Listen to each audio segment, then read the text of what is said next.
What should I do if I was injured in an accident caused by a drunk driver?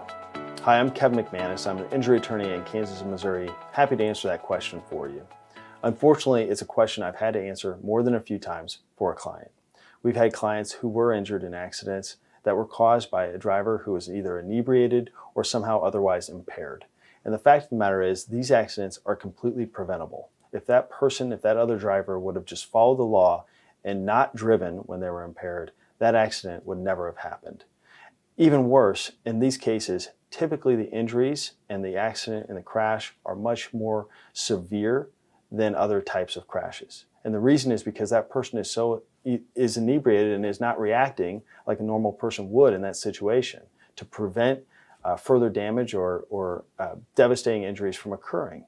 And so in those sort of cases with severe injuries, it's critical that you seek the advice of an attorney who is both experienced in handling the injury side of this case, but also knowledgeable about the laws and potential remedies that are there for you. And one of those things I want to talk about is your right to pursue additional damages that may not be available in other sorts of car accident cases, damages like punitive damages that are there to punish folks for making reckless decisions that put other people's lives at risk.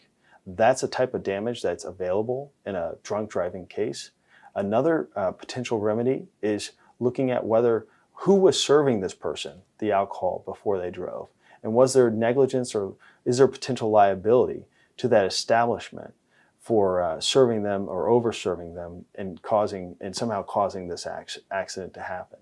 So there's a lot more to these sort of cases, and again, that's why it's important for you to get good, experienced advice from an attorney as soon as possible. And it's also important, just like any other case, to seek prompt medical attention and follow the treatment advice of your doctors.